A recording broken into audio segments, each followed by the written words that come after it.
Welcome to Passionate Reply, and welcome to Great Albums. This time around, I'll be looking at one of the less discussed albums in the Pet Shop Boys catalog, but the one that's always been my personal favorite, Fundamental, first released in 2006. In the early noughties, things were looking surprisingly bleak for the Pet Shop Boys, an act that we tend to think of nowadays as a sort of pop institution.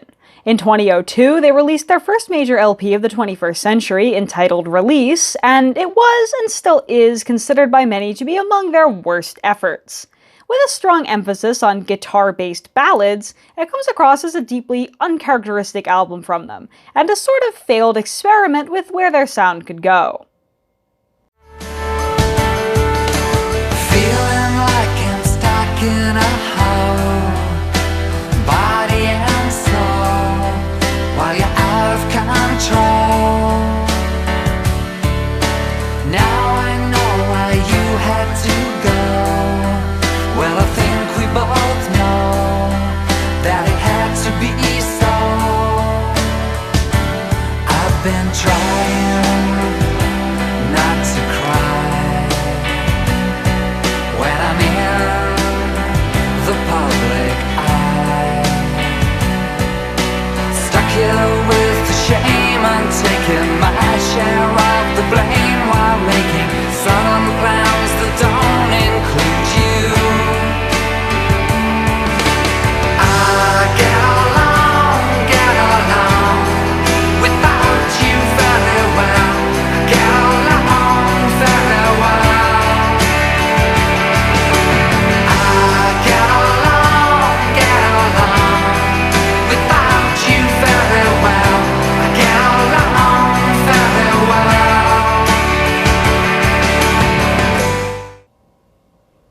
In 2004, the Pet Shop Boys followed up Release with a new Greatest Hits compilation and a documentary looking back on their career, which spurred the fan site Rumor Mill to assume that after a solid 20 years, the two might finally be calling it quits. But thankfully for us, they would return in 2006 with Fundamental, an album which felt like a cathartic course correction. I think it's true to say my life was changed that night. In the liberated atmosphere, all around me, someone family whispered in my ear. Are you gonna go to the Sodom and Gomorrah show? It's got everything you need for your complete entertainment and instruction. Sunsets seem to find insufficient death and destruction. The Sodom and Gomorrah show is a once-in-a-lifetime production. Then we went on after hours. There was a place down below. It was then I realized the meaning of the show.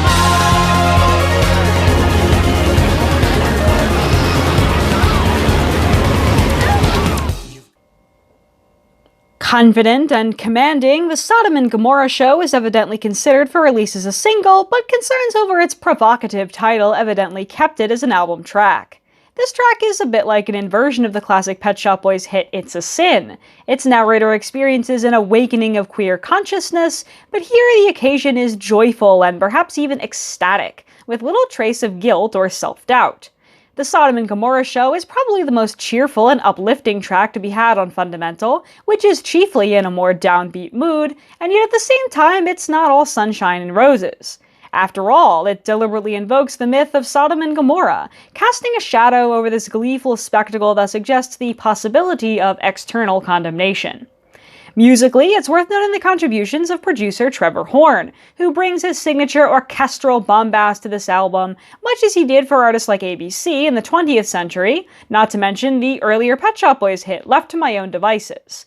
In contrast to the guitar-centric palette of Release, Fundamental strikes a compelling balance between the pomposity of big string and brass sections, as well as the signature synthetic sound of the Pet Shop Boys. Another track that exemplifies this instrumental balancing act is I'm with Stupid.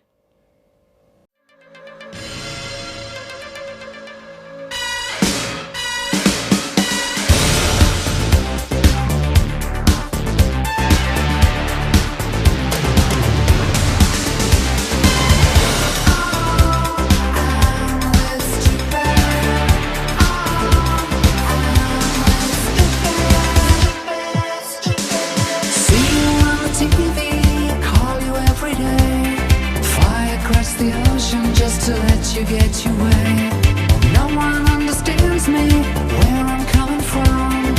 Why would I be with someone who's obviously so dumb? Love comes, love grows. Every time you rise to meet me, take my hand to greet me. Love comes, love grows. And how can give a man much more than anybody knows?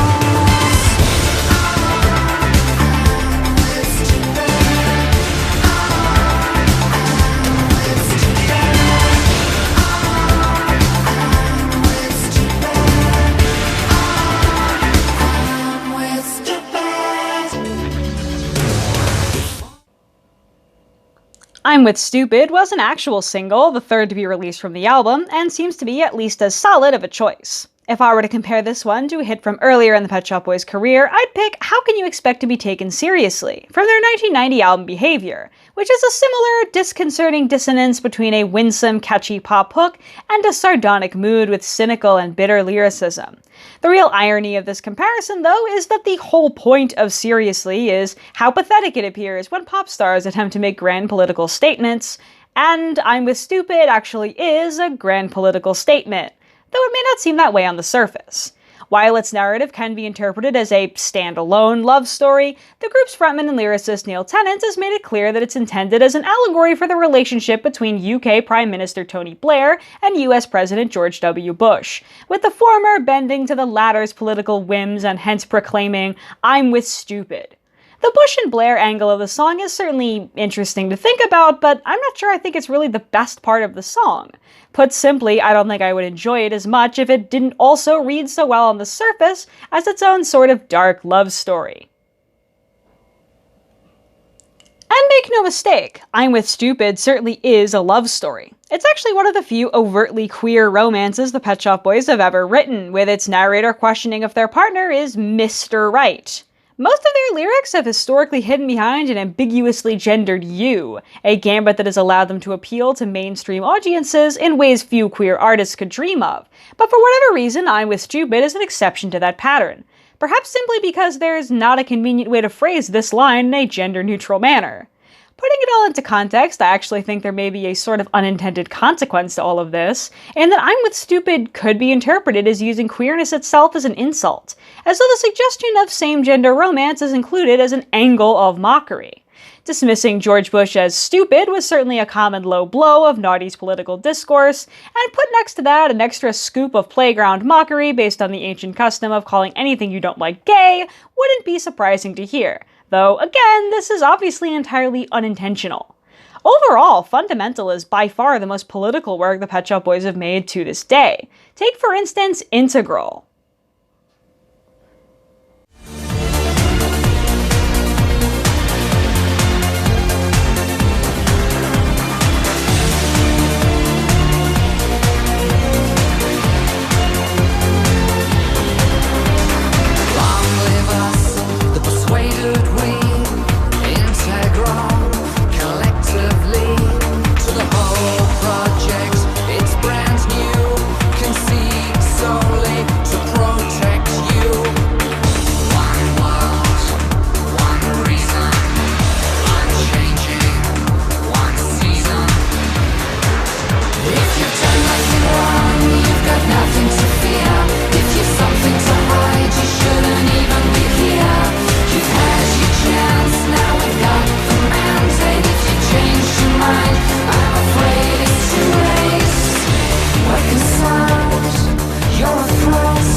To the project. Sterile, immaculate, rational, perfect. Everyone. Released as the album's final single, Integral was promoted with a music video that prominently featured QR codes, and a large QR code served as the only adornment of the album's physical single release.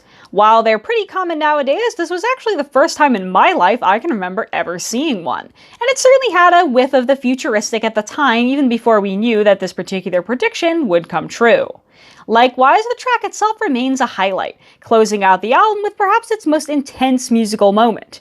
Integral is anthemic and grandiose, spoken from the mouthpiece of some future authoritarian state. But it's not necessarily a declaration of their current power, so much as it is the state persuading the listener to submit to their will. It frames the terror of dystopia as something we need to be worried about now, lest we bring it about through our own inaction or action. Now that Bush and Blair have been out of office for many years, the more overt references to high politics and I'm with stupid might seem a bit outdated, but the do-or-die urgency of Integral's call to resistance is as relevant now as it was in 2006. Another track that I think has transcended its own era is Luna Park. Come and join the line. The ghost train leaves on time. It's always dark in Luna Park. On the shooting range, the plastic prizes never change, so make your mark on Luna Park. And when we're getting higher, we're happy. Somebody's eating fire, we're happy. The big wheel in the sky will make you scream.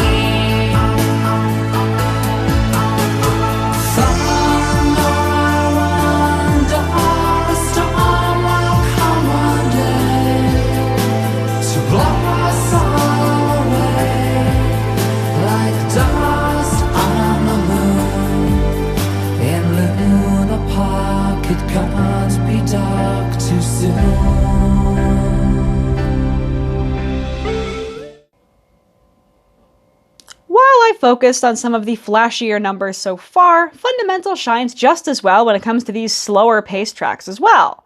Luna Park, much like the album's lead single Numb, is all about the desire to retreat from the problems in the world, tuning out or escaping from the stress of knowledge. A temptation that only grows greater as the 24-hour news cycle and awareness of global-scale problems encroaches upon our daily lives more and more. Much like the lotus eaters of Greek myth, the inhabitants of Luna Park are distracted by pleasures and diversions, though the lyrics also imply that their ignorance cannot protect them forever. While Luna Park is sometimes used as a generic term for amusement parks, the original park by that name opened in 1903, and it helps give the song a bit of an old-timey flair, as though the residents are perhaps trying to retreat to a perceived simpler time in the past, another motif that reverberates in contemporary culture as well. The unassuming and minimalistic cover of Fundamental is almost entirely black, with a diminutive presence of the band members as their faces look out into the void. It recalls the cover of their very first album, 1986's Please, on which a claustrophobically cropped image of the pair is centered in a stark sea of white. But here they gaze out from the side, no longer the center of the pop landscape, but rather aged and cynical bystanders. The world around them is shifted from the innocence and purity of white to the abyssal pessimism suggested instead by black, the color of death and mourning in the West. The only source of light in the image comes from neon signs that spell out the names of group and album in the other corner. The only light of hope in this landscape is the harsh and artificial light of neon. Given the political undercurrents of the album, it's easy to interpret the title of Fundamental as a reference to the fundamentalist ideologies making waves in the world at the time. It's also been interpreted as a suggestion that the album's contents are fundamental Pet Shop Boys, a sort of roots check for the band after the poorly received wanderings of Release. I'm not sure I could agree that the album's sound represents their fundamental core, however. Surely the tinny drum machines of Please at its most low-budget, down-and-out moments reflect that more than the often ostentatious flair provided by Horn and his orchestra. That aside, on tracks like Psychological, the album seems interested in probing the innermost instincts of the human mind, and perhaps provides a fundamental look at human nature. After Fundamental, the next major studio LP from the Pet Shop Boys would be 2009's Yes. While Yes contains some very approachable and affably Pet Shop Boys singles such as Love, Etc. and Did You See Me Coming, it's also full of some of the most striking and experimental tracks in the entirety of their catalog, and certainly by the standards of the work that made it to their mainline LPs.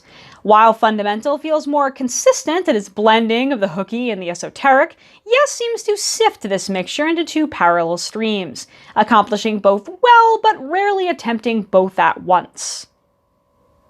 I'm leaving the world. It's all wrong. Not so much what men are doing, much more worse than us. I'm building a wall, a fine wall. Not so much to keep you out, more to keep me in. Jesus and the man from Uncle Caesar conquered Gaul, scouting for centurions on a Roman wall. Through the woods, the trees, and further on the sea, we lived in the shadow of the wall. Sand in the sandwiches, wasps in the tea. It was a free country. Who do you think you are, Captain Britain? I'm building a wall. My favorite track on Fundamental is Minimal, which was the album's second single. What's not to love about a joyful, but also slick and somewhat tongue-in-cheek, ode to sleek and minimal modern design? While its unique refrain, featuring the spelling of the title letter by letter, is perhaps its most immediately appealing characteristic, what really wins me over here is the track's bridge, a surprisingly vulnerable and delicate-sounding moment that suggests at least some of the admiration for beauty here may not be entirely ironic. That's everything for today. Thanks for listening.